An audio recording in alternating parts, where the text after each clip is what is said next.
This is Don Schuster, and want to welcome DeVere Burt. He's our presenter. The program's on Paint What You Know, Paint What You Love. John A. Ruthven. Our presenter, DeVere, holds a graduate degree in wildlife biology and animal ecology. While in graduate school, he worked as a biological illustrator for Iowa State University and the U.S. Naval Medical Research Unit based in Cairo, Egypt. Also the Field Museum of Natural History.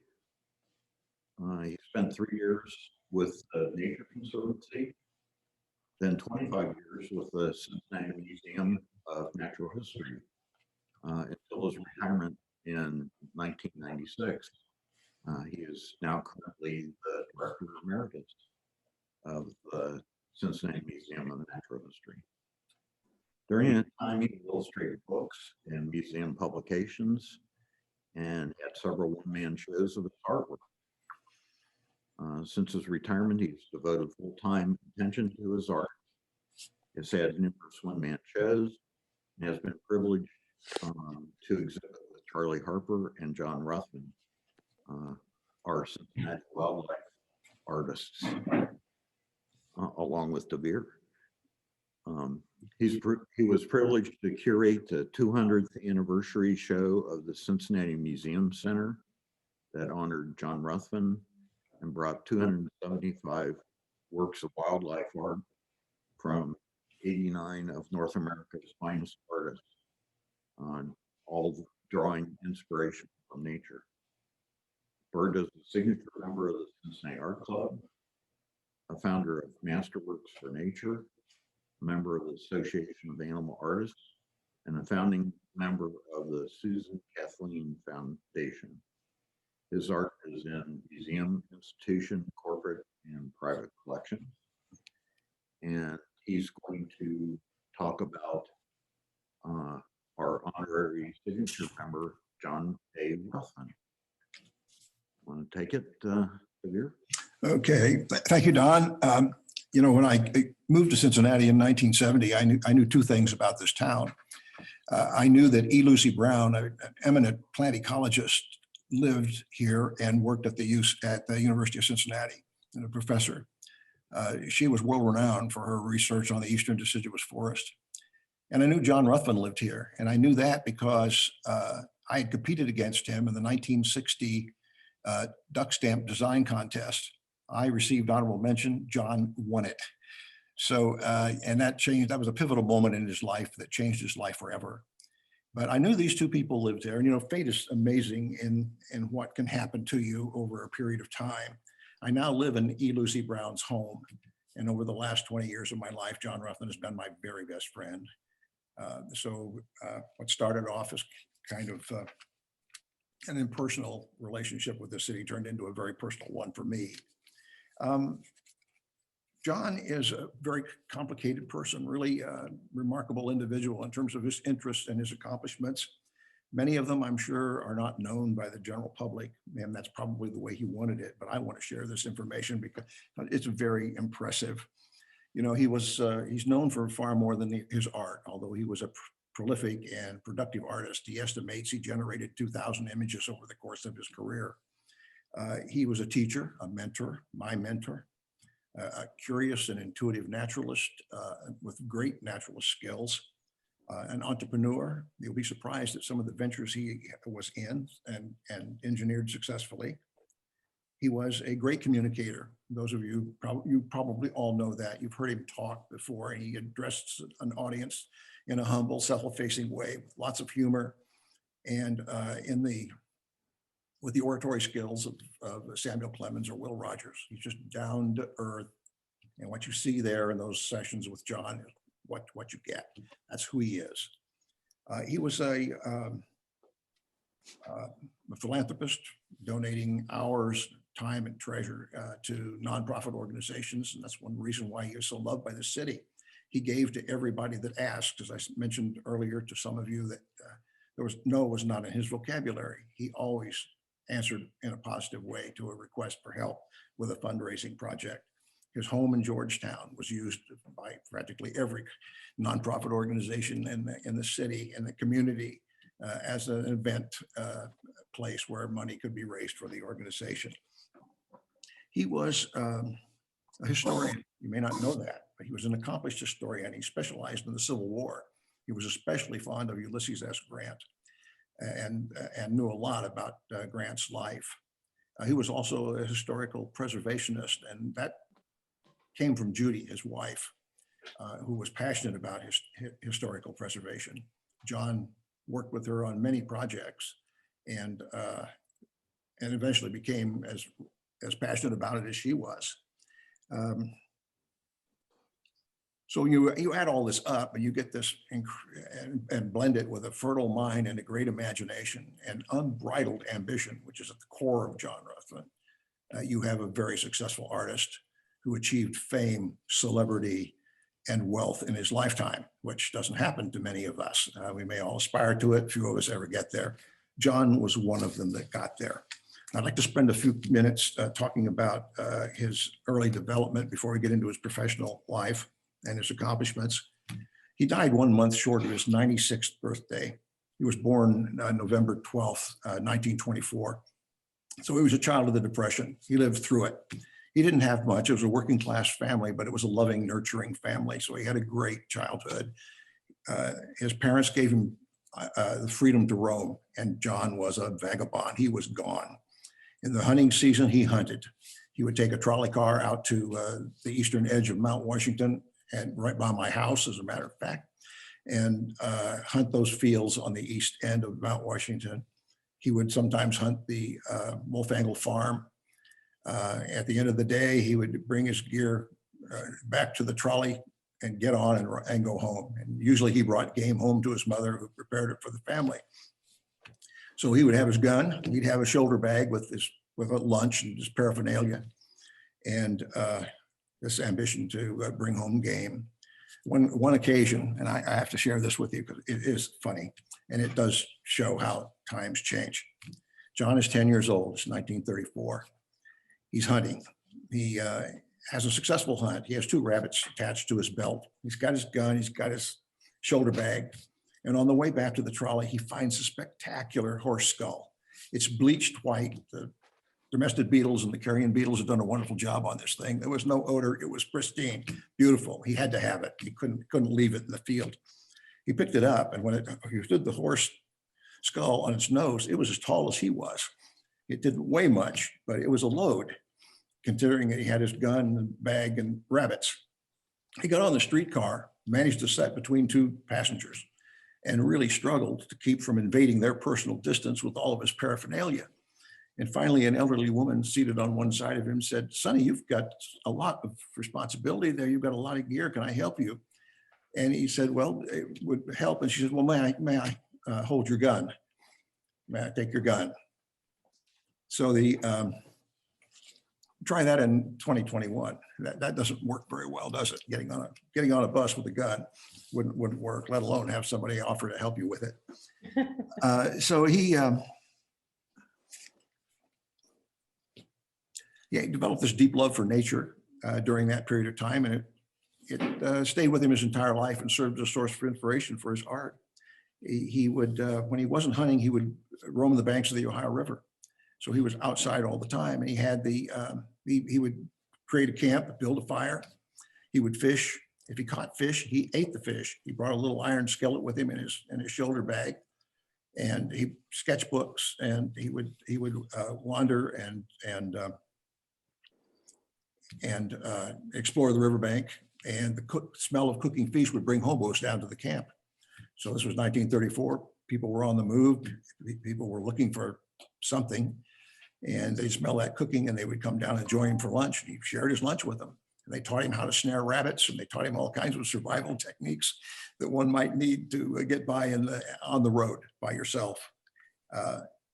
So that was a kind of an interesting part of it, his development. He enlisted in the Navy after Pearl Harbor was bombed, and he ended up, his first duty station was in Florida. And he ended up editing a naval magazine and doing the cartoons for it. And he was really very good. He was a good cartoonist, but he yearned for more action than that.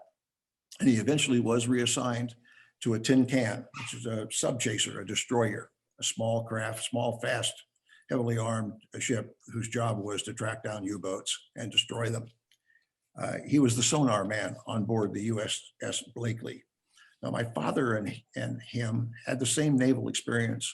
My dad was on a destroyer, a tin can called the Waters. It was also out of Honolulu. And my father had been on it before the attack on Pearl Harbor and re-enlisted when that happened. His destroyer was the craft that Isaac Asimov perfected sonar on. So Asimov was a frequent visitor to my father's destroyer, refining the sonar, and the duty station included getting up at 4 o'clock in the morning, going out into leaving Pearl and hunting for a submarine that had left Pearl at 12 midnight. And that was a day at sea. John ended up managing the sonar on his ship, and his job was to track the submarines and place the Barclay into a situation where they could attack the sub. They both ended up at the invasion, the Normandy invasion, protecting the backside of the invasion fleet from German U-boats. Dad's ship filled up quickly with casualties from the beach. The hospital ships were overwhelmed in the first hour. And so he saw little duty after that, except the carrying of the casualties from the beach. John's destroyer picked up a U-boat and gave chase. They chased it out of the English Channel, across the Straits of Gibraltar, down the coast of Africa, around the Horn, and into the Indian Ocean before they lost it. They had to stop at Cape Town and refuel the destroyer, and they never made contact again with it. But in the naval annals, that's the longest sub chase of World War II. And my friend John Ruthven was in the middle of it. When he got out of the Navy, when he drummed out, he came home on the USS Hornet, called a, oh gosh, what do they call that? That venture, flying carpet. And my dad came home on the same ship. Again, they never met, but they were together during that conflict. He immediately enrolled at the Art Academy of Cincinnati. And there he met Charlie Harper and Edie McGee, who became Charlie's wife, Edie Harper. And a lifelong friendship developed, beginning at the college and then at the academy and then going forward in life. And they were studies in contrast. They were both great communicators, great speakers. And I introduced them a dozen times where they shared the podium, and they were hilarious presentations. You would have loved it. And they couldn't have been more different. They shared visions. They painted the same subjects, but their approach was so entirely different that they were never competitive. They always enhanced each other. John is painting hyper-realism, counting every feather in the wing, painting every feather in the wing. Charlie's counting the wings. Charlie didn't care. And they achieved the same, I think, status in the world. And Charlie was another individual that enjoyed wealth and celebrity during his lifetime. Interesting that they both came from the academy. While they were there, John, again, always the entrepreneur, opened a storefront on Gilbert Avenue for commercial art purposes. And he hasn't even graduated from the academy yet, but he was out there trying to make a dollar. And there was a sign in the window that said, "I paint everything and anything." And after a while, a gentleman walked in and said to ask John if he could help him develop a marketing plan for a totally new product. And that product was Play-Doh. And of course, John, I'm trying to get the slides here. Don, how do I do that? Just click here, go to the cursor key on your keyboard. Okay. Should be able to just go. Well, I just hit it.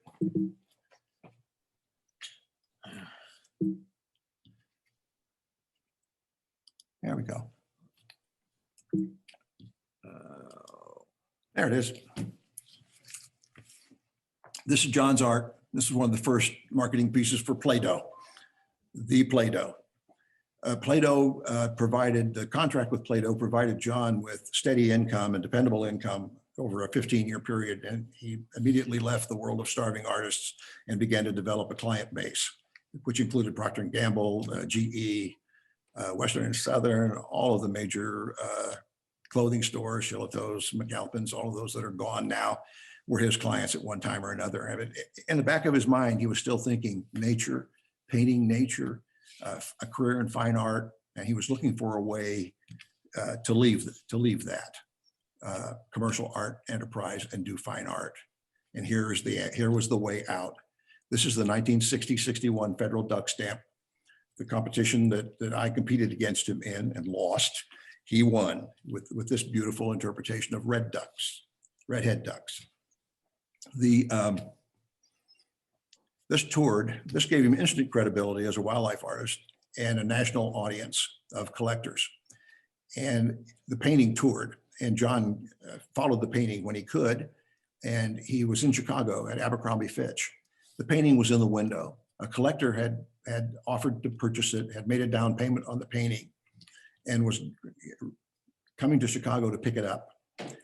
And someone stole the painting out of the storefront of Abercrombie Fitch, and it disappeared, has never resurfaced in all these years.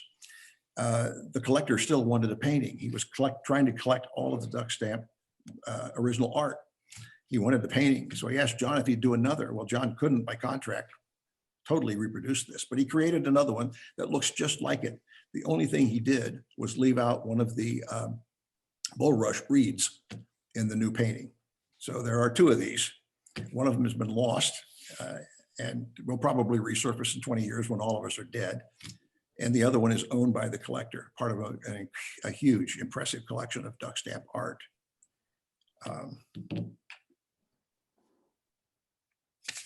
Like I said, that changed his life. He was now a credible wildlife artist. He had a future there. He had been married at the time and had two children. The marriage failed. He was a bachelor and had custody of the two children, and he was raising them. And he partnered with Bill Zimmerman, who was a close friend. And they shared a studio in Marymount, commercial art studio, but they were both interested in wildlife art and wanted to leave the world of commercial art. And they were slowly but surely divorcing themselves from it. Judy was a dental hygienist working here in Cincinnati, John's true love. He was about to meet her. And she had a roommate who knew Bill Zimmerman, John's partner. So they connived to have these two bachelors over for dinner. Well, Bill was tall, dark, and handsome with a baritone voice. John was a little shorter in stature, a divorcee with two children. Judy took one look at that combination and said, "I want Bill." So she started the evening with Bill and ended it with John. And it was Judy and John from that moment forward. They decided that they didn't want city life. They wanted to live in the country. So they began looking for a home in the country.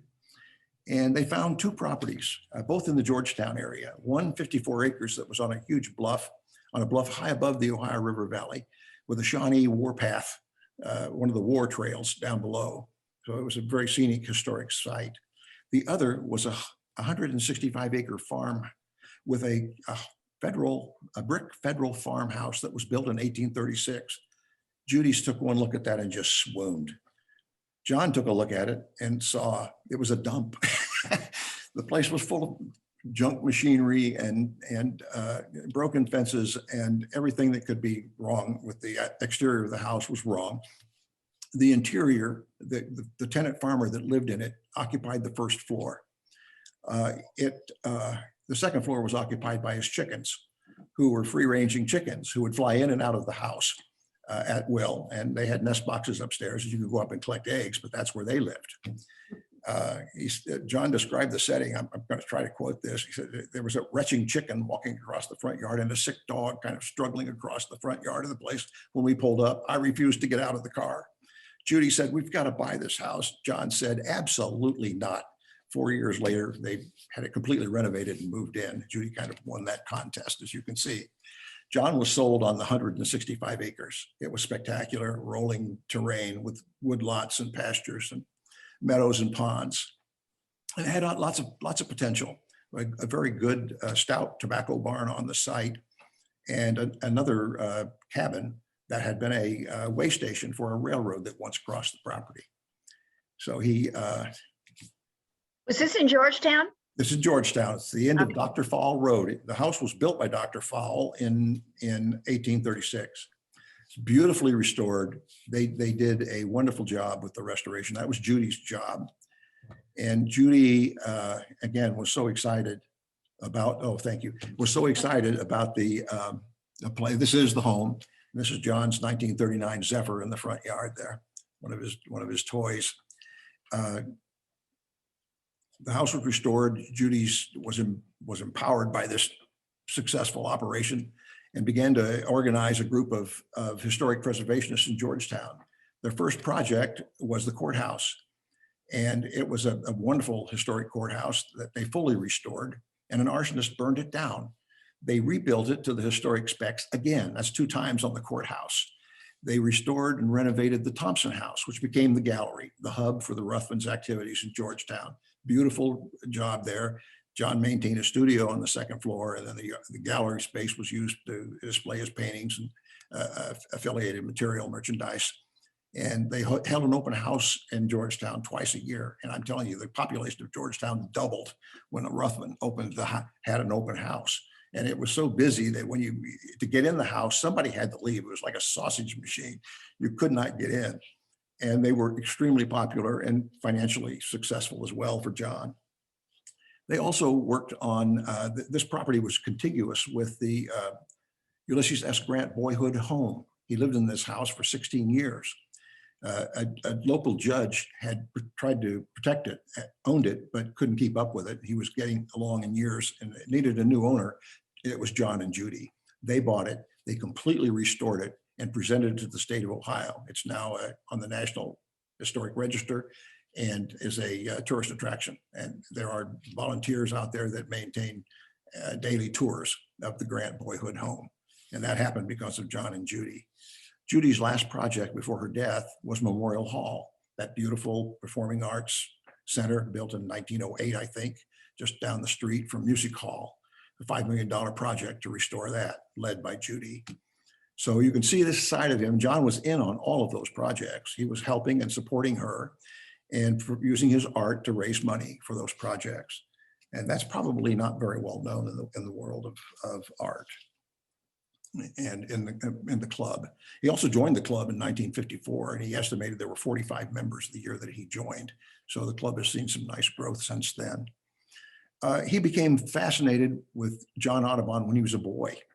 He had learned about him in school, and he was just excited as he could be about the fact that John Audubon worked for the Western Museum Society, which is the antecedent of the present day Cincinnati Museum Center. And that's where the Museum Center boasts 200 years of continuous service through the Western Museum Society, which became the Cincinnati Museum of Natural History. Audubon worked there the summer of 1820. Ruthven, who was constantly looking for narratives to attach to his art, decided it would be great if he could replicate the 5 species of birds that Audubon painted when he lived here and worked at the museum, and became the first plates in his book, Birds of America, which again is one of the most rare, it's one of the rarest and most valuable books in the world. It's considered, bibliophiles considered among the top 6. The last 4-volume set, leather-bound set of that book in good condition sold at Sotheby's for $11.5 million a couple of years ago. I think there are fewer than 18 in existence in private ownership. So it's an extremely rare thing. John hit the ball out of the park with the idea to replicate that. And he put Audubon or Audubon effects in each painting. There are 5 birds, 5 paintings. I consider this among his masterworks because of the novelty of the idea and the skill with which this was done. He used a model for Audubon. The sketch in Audubon's hand is the actual image that's in the plate in the book. It's a copy of it, obviously, but he was that true to it. The Columbian cliff swallows, he presented them here under rock shelves at the mouth of the Licking River. They really weren't there. The nests were supported under the eaves of a army barracks, which was at the mouth at that point in 1820. Audubon used people to paint the background, landscape artists to paint the backgrounds of his paintings. You know, here's his charge. I'm going to paint every bird known to science. I'm going to paint it life size, and I'm going to paint it from life, and I'm going to put it in the natural environment in which it occurs. That was all blasphemy in 1820. The scientific community was outraged at the very thought of him doing that. It's far too complex. Plus the birds were animated. They were engaged in their daily lives, fighting with each other, mating, fighting with predators, that sort of thing. There was a lot of action. And that John loved that about Audubon's paintings. And I did too. I'm a fan of Audubon. And so these background artists created the backgrounds, painted the backgrounds. We're going to tell a nice story at the end of this about one of them.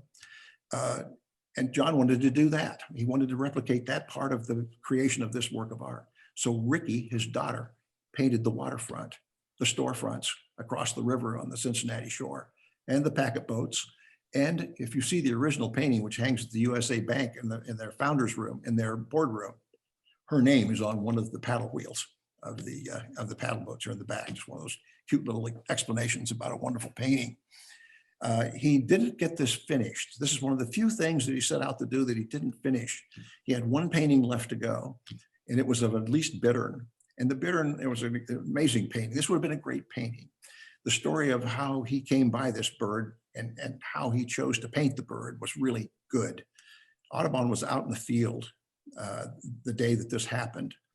The day before Audubon was in the field, there was a woman asleep over the Rhine in her bedroom. And during the night, a migratory least bittern, which is a very rare bird in the Cincinnati area, landed on her chimney and fell down the chimney, ended up in the fireplace and rustled around in there. And she was sure there was an intruder in the bedroom. So she hid under the covers and waited for the light of day. And eventually it came. And she finally pulled the covers back, took a look, and the bittern was sitting on the end of the bedpost. She used a sack, captured it, took it to the museum, to the Western Museum Society. Audubon came in from the field. The bird was in the sack. He ate a meal, pushed the dishes away from the table, and got the bittern out of the bag and placed it on the end of the table. And the bird posed for him for an hour and a half. Didn't move. It was this beautiful likeness of the least bittern that was definitely a supermodel in that particular day and age. And eventually it took flight. And John painted the bird from the perspective of behind Audubon. Audubon had to paint the sketch here, and the sketch is true to the one in the book in the elephant folio. And the bittern is just starting to break away. It's under a real subdued light. Beautiful pencil sketch of it, but the painting was never done. So there are 4 and not 5, unfortunately. He began to understand the relationship between his art, science, and conservation, something that John Audubon understood very well. Well, he finally connected conservation to that, and he looked for those themes in all of his work. He began to he tried to connect with institutions that were conducting expeditions. He wanted to get into these wild, far off places and find inspiration, looking for that powerful emotional connection that he felt brought out the best art in him. So he made 2 trips with the zoo, one with Ed Maruska to Mexico to hunt vampire bats. I never saw a painting of a vampire bat from John, unfortunately. And he went to Beringia with the zoo to collect seabirds for one of their exhibits. In 1974, a museum trustee, Skip Fleischman, Charles Fleischman, young boy who grew up at the Winding Creek Farm, which is now the Green Acres Art Center. That was his home as a boy. He was an art collector. He loved nature. He was very supportive of the Natural History Museum. And he was in London, walked into an auctioneer's shop, David Spink Limited, and spotted a great auk. Now, this is a bird you probably never heard of. It's notorious because it's extinct. It became extinct in the spring of 1844, and it's well documented. There's a written account of how it happened, how the last 2 were killed. They died in a spectacular location, 14 miles off the Icelandic coast, LD Rock, the extinct core, the basalt core of an extinct volcano. It rises 400 feet out of the ocean, and it's a gannet tree. There are 150,000 gannets on the top of the rock, and tens of thousands of other kinds of seabirds there. The great auks were forced to this location because of earthquakes that caused the islands that they were nesting on to subside. So this is where they died. Skip called me and said, "Do you want to buy this bird? Do you want this stuffed bird of great auk? It's really a good looking specimen, would you be interested in it? And I said, oh my, yes, I'd be thrilled to have it because I was interested in endangered species and that sort of thing. So yeah, I'd be thrilled to get it. I knew it was a very rare specimen. I think there were only 2 or 3 in the United States at that time. And there were probably a total population of maybe 18 stuffed great auks in the world. This was a bird that was a super abundant bird before maritime travel became popular. So I asked him, what do you think it's going to cost? He said, $25,000. And I thought, this is 1974. And I'm thinking, I'll never be able to raise money for $25,000 for a stuffed bird. That isn't going to happen. And the skipper said, yes, it can happen. The Fleischman Foundation will take care of this if you want it. And I wanted it. And I wanted to build an exhibit around it to talk about endangered species and human-based extinction rates and that sort of thing. So I asked John if he'd be willing to create a painting of the great auk. And he said, well, I'd love to do that, but I want to see where it died. I want to go to Iceland and see where it died. So we arranged for a trip. He and Skip Fleischman went with him, who was curious now about where the last 2 of these birds died. And a reporter from the Inquirer, we were able to persuade a photographer reporter to go with us, to go with him. This was very, very poorly planned trip. Believe me, it was fast. They got there, and they had to find a way to get out that 14 miles of rough North Atlantic waters to get to the seamount where the auks died. They eventually found a 90-year-old man who had a 26-foot skiff, pilot house on it, stainless steel floor in the front of it. It was a fishing boat, and that's where they dumped the catch. And it was full of fish oil and slippery. Oh, treacherous, treacherous. So he agreed to take them out. And they putted out. The engine was a putt-putt, which really concerned John. It didn't sound like it would get out there and get back. And those 3 were outside, actually, including Charlie Ayler, the senior scientist from the museum, was with them too. So there were 4 of them. They were exposed to the elements. They were soaked by the time they got to LD, but they eventually got to LD. The plan was to land on the beach where the last 2 great auks died. They got there and discovered that this was not a gradual beach that kind of slipped off into the water. It was a shelf. And it was a straight drop, probably down hundreds of feet. So he would bring the pilot would bring the boat, ride a wave into the shore, bump up against the shelf. And if you wanted off, you had to jump off the bow of the boat. That looked really treacherous because the beach was wet. It looked slippery. There was a lot of seaweed and stuff on it.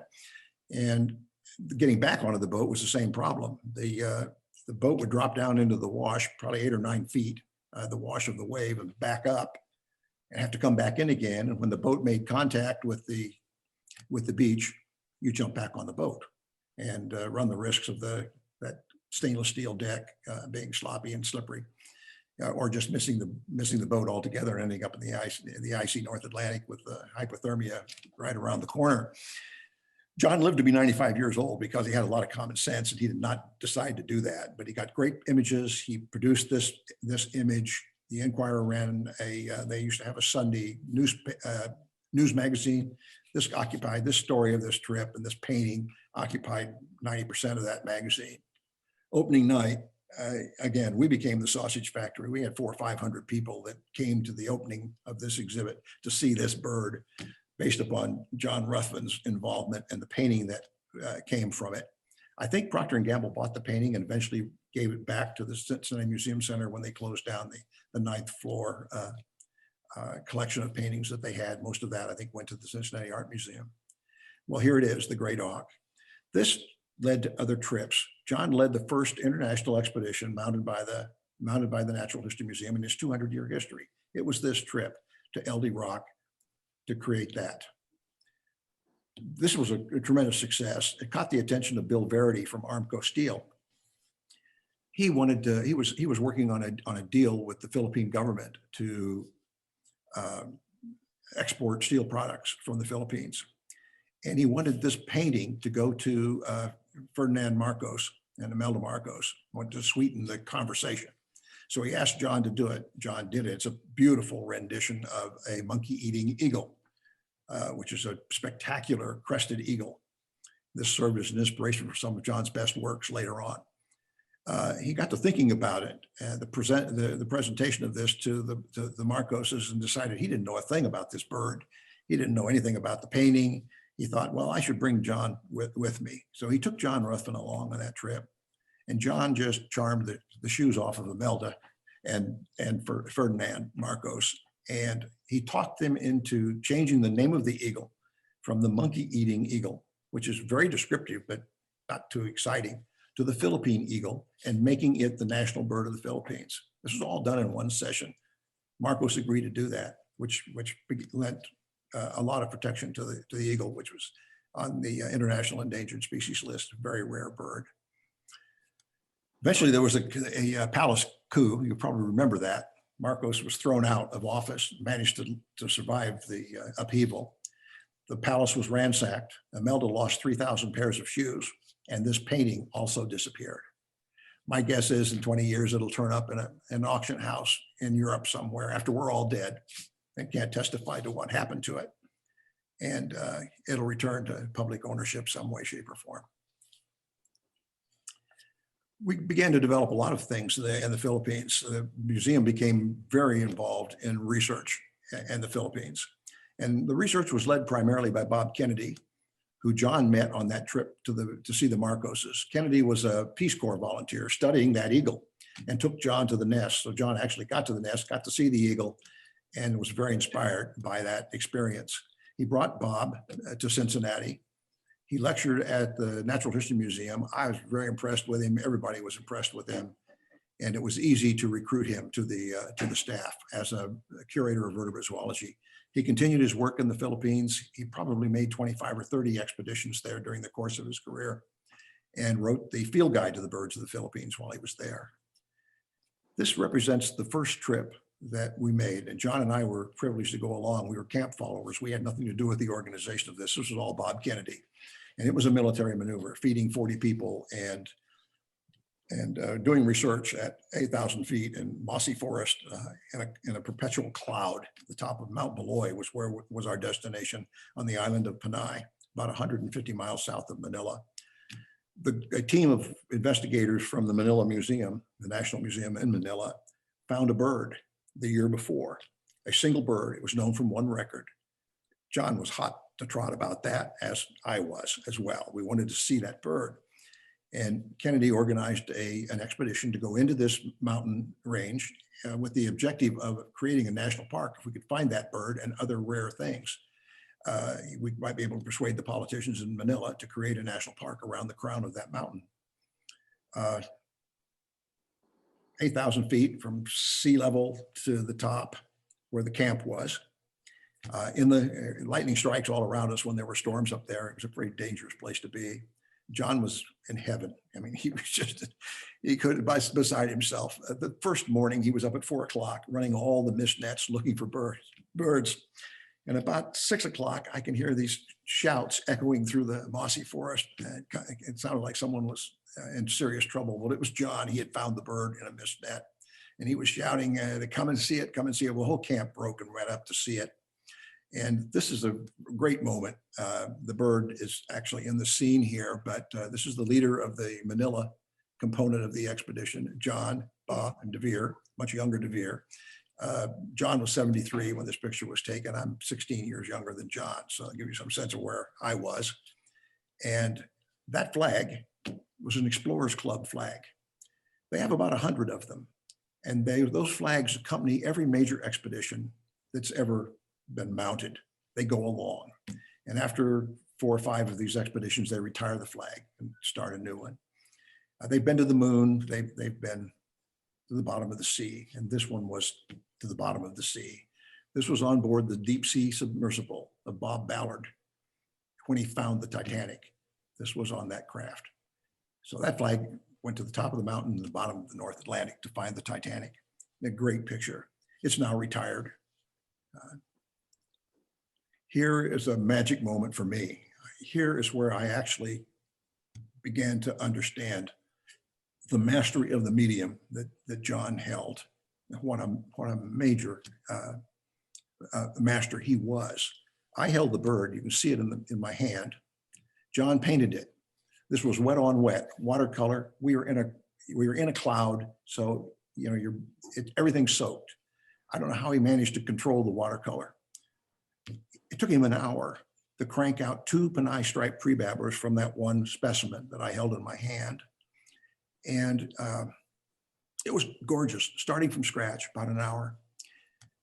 In the middle of this, neither of us saw this coming.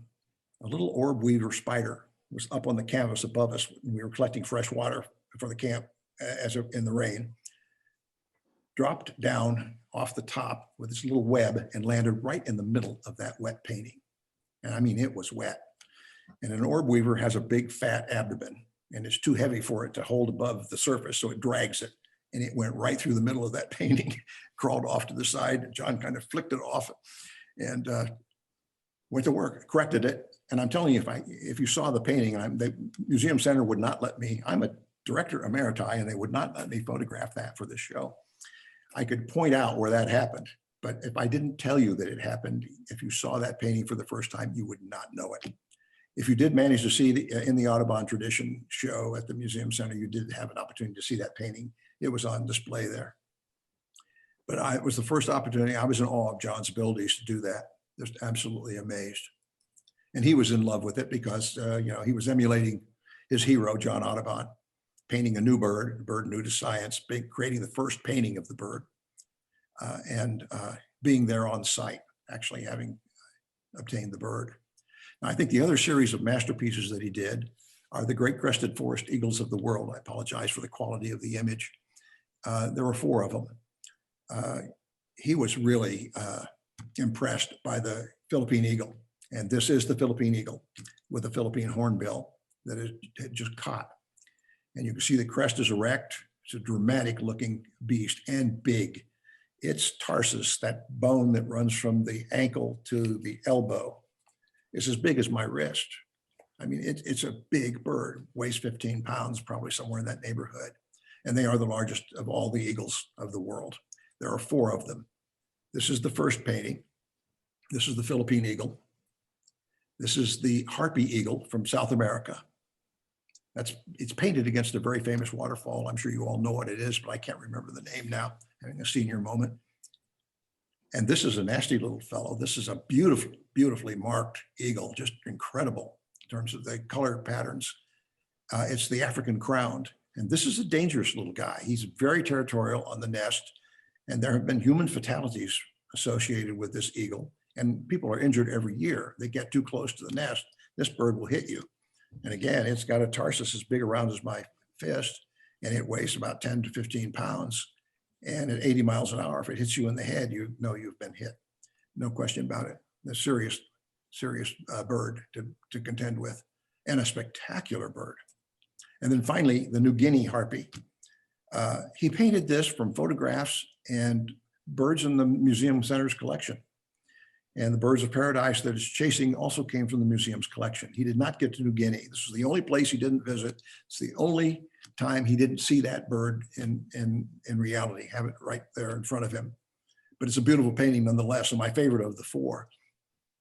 This bird has never been painted because it's in an area of New Guinea that is remote and occupied and controlled by headhunters. So it's far too dangerous to get in there and do the most basic kinds of life history studies on the bird. So it's a spectacular piece in spite of that. 3 of these paintings hang in the library of Northern Kentucky University. They were purchased by a patron and given to the university. The 4th one remains in the Ruthven family. Now, I'm sitting at my easel one morning and I'm listening to NPR, and a reporter interrupts the program and says, "The ivory-billed woodpecker has been found on the Cache River in Arkansas. A team from Cornell have rediscovered this bird." See, it was thought to be extinct. This is a very contentious story if you're a birder. It was believed to be extinct. 1935, it was the last time it was seen at the Singer Tract in Louisiana. And then the Singer Tract was cut. It was owned by the Singer Sewing Machine Company. And it was cut. That tract was cut that had the last population of ivory bills on it for ammunition boxes and for the war effort. So it was gone. Woodpeckers disappeared. But every year there are credible sightings. Scientists who claim they have seen it, but no one has ever been able to produce DNA evidence or produce a good photograph of this bird. Well, John was really excited about this. And of course, the first thing I did was call John to see if he knew about this. I got Judy And Judy was smug. And Judy knew me pretty well and knew I was really excited about this. And I said, Judy, did you hear about the Ivory Bill? And she said, oh yeah, we know about it. And I said, well, I talked to John about it. And he said, well, he's not here. I said, do you expect him home soon? He says, no, not really. He's in Washington. And I said, oh, okay. And he said, then she added, he's in Washington presenting this painting of the ivory-billed woodpecker to the director of the Department of Interior. Turned out that Cornell supposedly spotted the bird a year before it was found. And John was part of that recovery project. He was in on it from the ground up. I'm telling you, the man could keep a secret, no question about it. My head would have exploded with that kind of information. I wouldn't have been able to manage that, but he did. So this now hangs in the Department of Interior. This is the last painting of the ivory bill that John ever made. And he swore he would never paint it again unless he saw the bird. If he saw the bird, he'd create a new one that would be based upon the actual sighting of the bird. So he, another Cincinnati connection was Jeff Hill. When I was at the museum on Gilbert Avenue, where WCPO is now, this little boy from Northern Kentucky would ride the bus over every Saturday morning and bring his treasures that he had found during the week for identification. I'd identify him. And he was really a charming little kid, but he was kind of a nuisance too, because he was always there and always demanded, very curious and demanded to know what he had. And eventually Jeff Hill grew up and became a distinguished professor of genetics and ornithology at Auburn University. He was excited about this discovery on the cache and took a group of graduate students down the Choctawhatchee River in northern Florida, right behind Destin, just inland from Destin, Florida, if you know where that is. And he spotted 3 of these birds along the way, but couldn't produce photographic evidence of it and couldn't find any DNA. But he was excited enough about it that he put a whole team of graduate students in the field there, 14 of them at one time. John found out about it and said, hey, can we help? And Jeff said, certainly. And John organized a team of us from Cincinnati, and there were 15 to 20 of us. And for the next 8 years, we haunted the Choctawhatchee River Basin, 500,000 acres of swamp forest, looking for this bird. Hundreds and hundreds of hours spent looking for it. We had one sighting in the entire time. That was in 2008. And an artist that you may be aware of, you may know, John Agnew, who's a Cincinnatian, a wonderful acrylic painter, working in hyperrealism, and the most cynical individual you could imagine about the existence of this woodpecker, saw it 20 minutes into the field, and it flew right over his head. Another person with us, Sally Walliver, it flew right to her as well. So we had 2 confirmed sightings. It turned into the swamp forest and flew right toward John and I. And we were in a palmetto thicket looking at a stump that had been worked over by woodpeckers, hoping that the ivory bill was going to show up there and go to work on this stump again. And we never saw it. I'm sure it went right by us and we missed it. So he still, every fall, right up until the end, said, DeVere, we need to go down there and hunt for that woodpecker. He never really gave up on it. This is probably his proudest moment and certainly his happiest moment. He is the only wildlife artist to have ever been presented the National Endowment for the Arts gold medal for distinguished service to the arts. And he really deserved it, but it was a breakthrough for wildlife artists in general. His family was with him when the presentation was made. George Bush and John stayed in communication with one another, met again in Florida a few years later by accident. John was down there visiting friends and was trying to operate a vending machine and couldn't get it to work. And the fellow walked up behind him and said, can I help you? And John turned around and it was George W. Bush. And Bush got his supplies out for him, got the object out of the machine, and they sat down on a park bench and talked to Art for 45 minutes.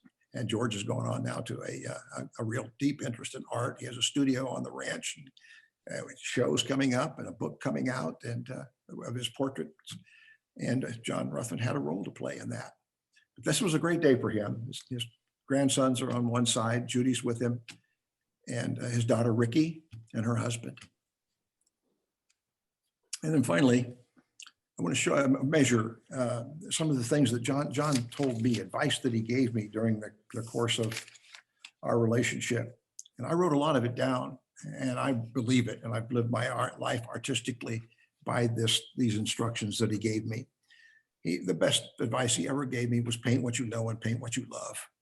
And don't worry about trends and art. Stay with what you love. Stay with what motivates you artistically, what inspires you artistically. You're going to be happy. You're going to be fulfilled. He said, avoid the trends, learn to draw. He said, there are a lot of artists that are wonderful technicians that can paint beautiful pictures, but they can't draw.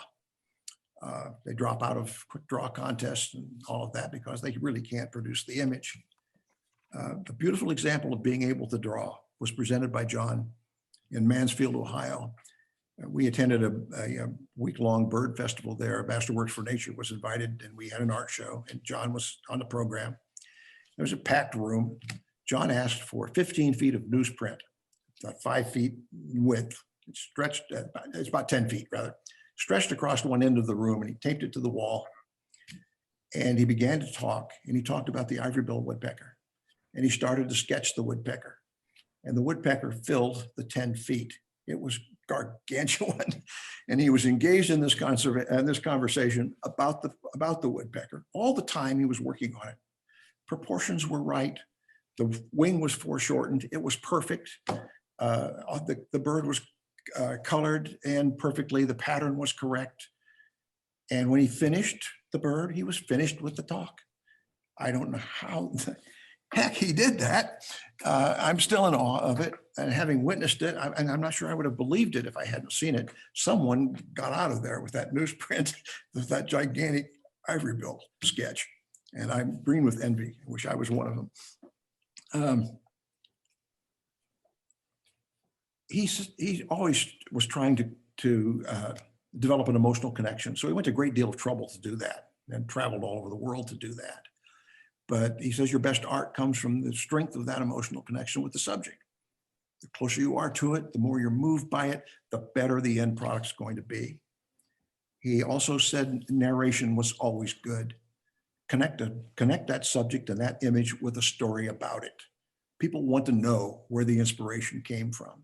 People want to know what the technical problems were presented to you as an artist, and what they were and how you overcame them or how you dealt with it.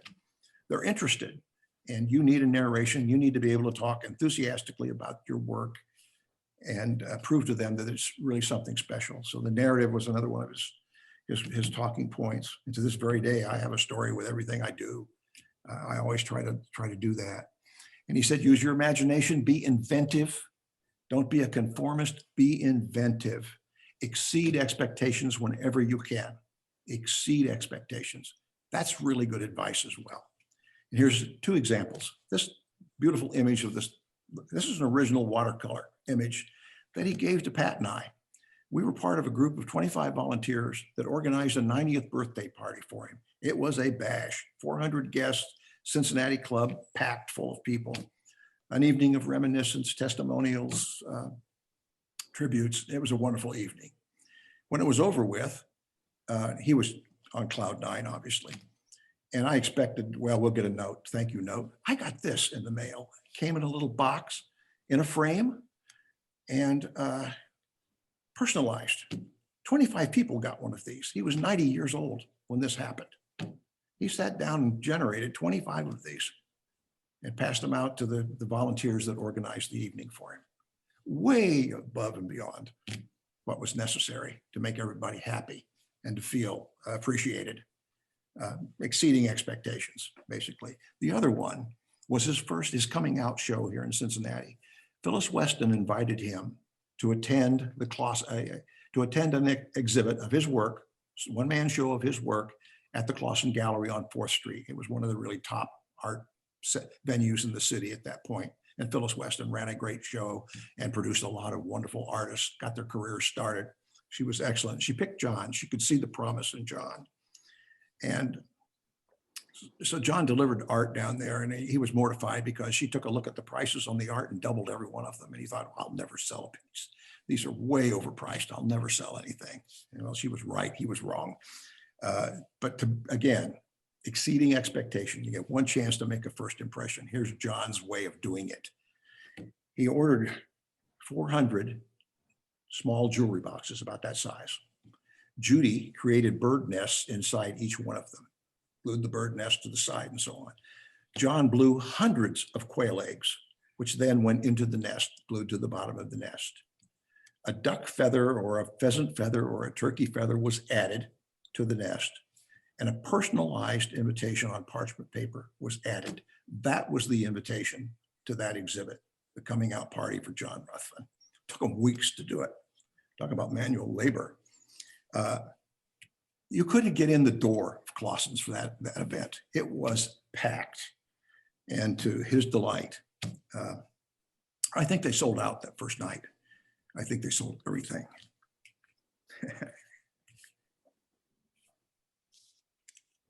One last story. John was, the student of Audubon, and he studied Audubon and everything about him. And when he discovered that Audubon used other artists to create the backgrounds to his paintings, he was really intrigued by that. Then he discovered that the first person used to paint backgrounds was a 15-year-old child prodigy, Joseph Mason, born and raised here in Cincinnati. Audubon found him by offering art classes. The Panic of 1819 had struck. Audubon was here working at the Western Museum Society Museum, and the museum failed. All of the pledges to support it were annulled. Everybody was bankrupt, including Daniel Drake, who founded the museum. Drake managed to keep the doors open. Audubon continued to volunteer for him, but he had to make a living. So Lucy, his wife, began teaching etiquette and languages, various languages, and John started offering art lessons and painting portraits. Well, this boy shows up. Joseph Mason showed up one day to take art lessons from him. And what John discovered and wrote in his journal was, this young man can teach me. I can learn from him. He was a 15-year-old artist. Audubon was very persuasive and was able to talk Joseph Mason's parents into allowing this 15-year-old boy to go off into the wilderness with him in October of 1820, when he and Lucy decided the birds of America was either going to make them or break them. They were going to be working in servitude the rest of their lives, or they were going to launch this grand scheme of Audubon's and create Birds of America. That monograph I described earlier is $11.5 million now. Took him 20 years to do it. The first 50 plates in that book are Joseph Mason's plates. And there would have been more, but he got a note from his mother that his father had died and she needed him back in Cincinnati. So Audubon gave him his gun, his favorite percussion shotgun, pastels, paper, and sent him upstream. Joseph Mason walked probably all the way back to Cincinnati and helped his mother. Became a fine portrait painter, operated out of a studio at 4th and Walnut, and died at 36 years of age. A successful artist.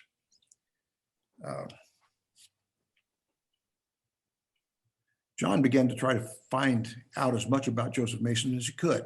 And there was no profit in this to John. This was just pure curiosity. This was that historical interest bubbling up to the top. He searched cemeteries all over the city and into Brown County. There were a lot of Masons, a large population of Masons in Brown County, and lots of cemeteries there with Mason burials, but he couldn't find Joseph Mason anywhere. And just by accident, at a cocktail party here in Cincinnati, he happened to talk to a Spring Grove employee. And he told him the story of Joseph Mason. And the Spring Grove employee said, well, I know the burial database well at Spring Grove. I'm going to go look. So that boy, instead of going home after that meeting with John, went straight to the cemetery, got into the files, and found Joseph Mason's grave. He was there with his mother and his father. He had been buried originally in the cemetery of an Episcopalian church, which was located on the grounds of Procter & Gamble's international headquarters, and had to come down. And these churches around town all divested themselves of cemeteries once Spring Grove opened in 1845. There was a place to reinter the dead, and Spring Grove was the site. So almost every church downtown sold the cemeteries. The city was expanding, needed the space, and the churches needed the money. So Joseph Mason was at Spring Grove. John drove over the next day to find the gravesite with this individual, and it was unmarked.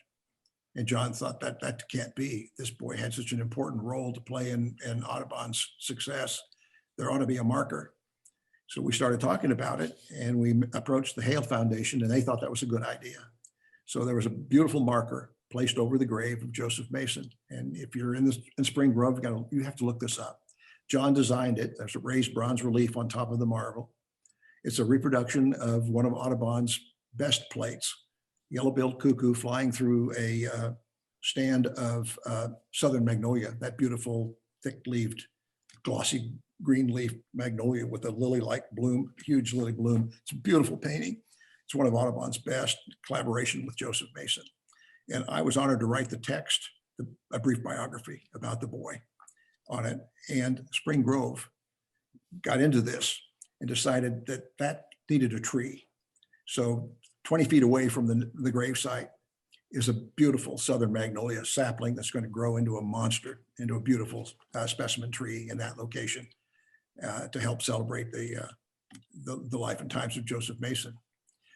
The last chapter is this. When Judy died, she died very suddenly. John was beside himself. His daughter figured out what to do. There was a family plot in Spring Grove. And she said, Dad, there's probably room for both of you there. And there was. So Judy was buried. Judy passed. Judy was buried at the site. John visited the grave often. And every time he visited the grave, he felt he'd been there before. This was deja vu. What is so familiar about this place? And this was before there was a plaque dedicated to Joseph Mason, before we'd gotten the memorial up. And he suddenly put two and two together. He's 30 paces away from Joseph Mason. Oh. It's that close. Isn't that remarkable? And his comment to me before he passed was, isn't this incredible?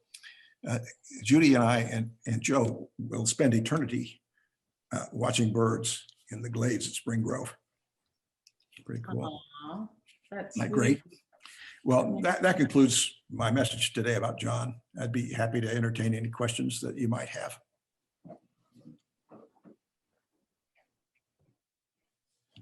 Covered a lot of ground.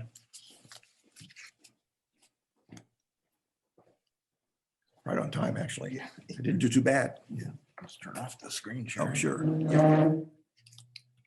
It was really touching. I liked that ending. Thank you. Oh, thank you. It's all true, Luann. All true. It was excellent. Well, That's I'd say, beautiful DeVere, I mean, it really was. It was Thank you. fantastic. Oh, thanks, Michael. I appreciate that. Well, it's from the heart. You know, I knew him. He was not just a character. Yes. One thing that always impressed me about him was that, and I had the opportunity to spend some time because we'd go out to Wyoming for the workshop, but he was so humble. And, he had this incredible background of art, and he'd just sit there along with the others and just sort of sketch around and chat. And it was like somebody, just an old friend. It was amazing. He was the most charming, easy to be with individual I think I've ever met. So thank you for giving us his history. Oh, you're welcome. You're welcome. And I totally agree with you. Yeah, that was one of the charms of John. Yeah, You amazing. He had an amazing series of accomplishments during his life, and you could get him to talk about it, but you had to poke him to get him to talk about it. He was not self-aggrandizing in any way, shape, or form. No. Humble, gracious human being. Mhm. Very gracious. Yes. Do we have any other questions? Do we have any other questions? Well, I'll think of them in about 3 hours.